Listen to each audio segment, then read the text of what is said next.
Hey everybody, welcome to Grindstone Radio. I'm Eduardo, and today we have a very special treat for all of you. Not only is she my guest co-host, but she's also a very amazing person. We have Sarah Cantu. That's right. So for today's topic, I just kind of want to chit chat a little bit here with Sarah about some of the things that she does, some of her work, and her experiences here at Grindstone. I know, for example, that you are a user of Upwork.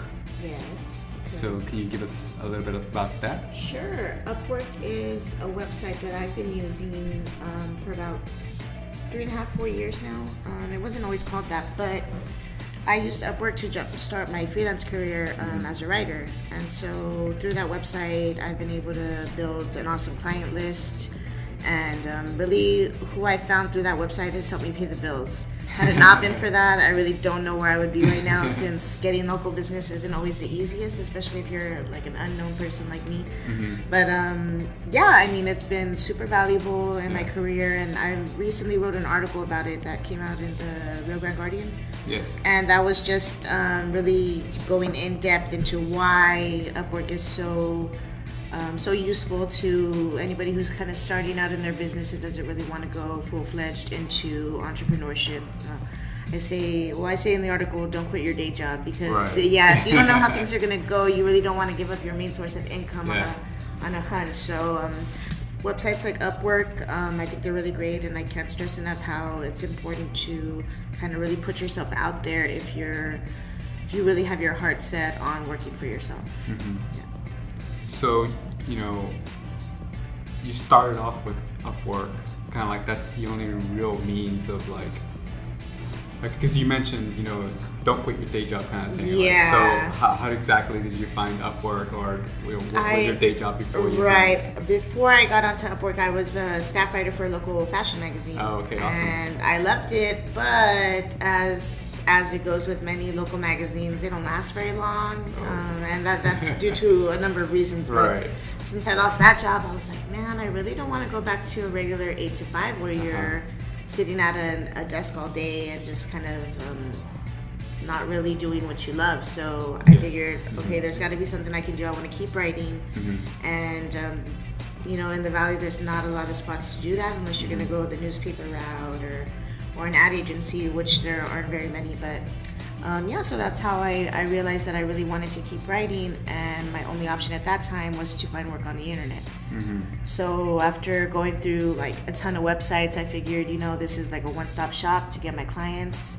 And once I built my reputation, the rest is history. So nice. Yeah, so it was a really great opportunity. I'm super thankful, because had it not been for that, then I would have had to go back to a boring regular 8 to 5 job, or explore a different avenue, like something like teaching, which I wasn't really interested in. So okay. Yeah. That's an interesting answer, because most of the time, like the fallback answer that a lot of people around here in the Valley say, I'll just go teach. Yeah, exactly. And there's nothing wrong with that, but I knew that I kind of wanted my passion to be my job, and I wasn't going to get that from teaching. Yeah. Plus, I have little patience, so the teaching route probably wasn't a good idea for me. Right. Well, that's great. I know also that you do some forms of ghostwriting. And right now, you just recently mentioned some of the clients you have, so I don't know if you want to give us ghostwriting has led me to some interesting clients. One of the first gigs that I got on Upwork was with a PR agency based out of the UK.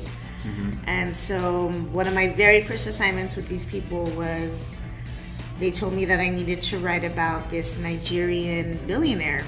Okay. And I won't name him, A, because his name is kind of hard to pronounce, and B, because it's classified. But so I had to write about this guy like over and over and over again for months. I would say I wrote about 100 articles about this one guy, just talking about his interests, his philanthropy, all the organizations he was in, all his different businesses.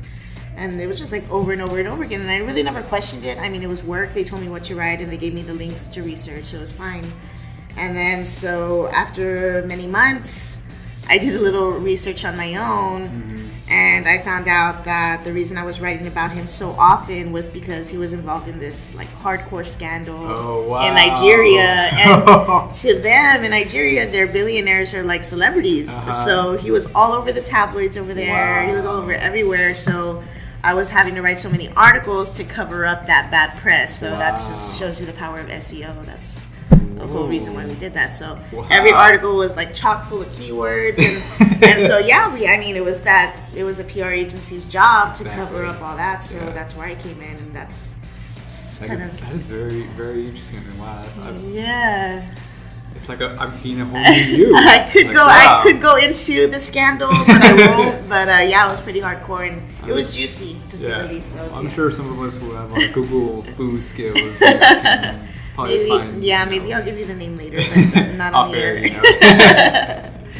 Awesome. So, I also know for a fact that you write for some fashion. You mentioned the fashion. Oh yes. I'm the editor of a men's lifestyle magazine right now, and before that, I was focused solely on women's fashion. I did that for about 3 years. No, I'm lying. I did that for 5 years. Oh, wow. Yeah. And then, so I slowly moved on to the men's arena because that's where the money was. And, it's going really well so far. We're about to publish our 50th issue of our digital magazine. Wow, that's awesome. Yeah, that's going to be a good issue. And I know a lot of guys around the office have seen what I do, and it's an interesting job. I know I've seen some of what you do. I gotta, we made this joke. Well, I made this joke the other day. I'm like, I gotta sit next to you more often, Sarah. Yeah, I just want to clarify. I do not write porn, contrary to popular belief around the office. So that's awesome. So so we've heard how you got started with Upwork. We heard about some of your ghostwriting. So let's take it back a little bit. And what got you into writing? Like, what you mentioned that this is your passion. Right. So what spurred that to be your passion? I've been writing for as long as I can remember, since I was a little kid. I think I was around 8 or 9, and I typed out like this quote unquote novel about a princess, and it was like, I want to say 16 pages or something ridiculous like that, but I was like super proud of it. My mom printed it out at work, so I had it like in print, and I thought it was awesome. So my passion for writing dates back to about I was 9-ish. Yeah. That's really cool because a lot of times you hear stories of people like later in life stumbling upon their passion, stumbling upon the thing that they like to do, and it's really cool to hear, very refreshing to hear that you knew from a very young age, that this was something that you like to do, that you became good at. Oh yeah. And now that you're making money out of it. Right. Yeah. Like humble brag. In elementary, I was accelerated reader champion. Wow. I had a poem published in our yearbook in 5th grade, like a goodbye to elementary kind of thing. So it's always been on my radar.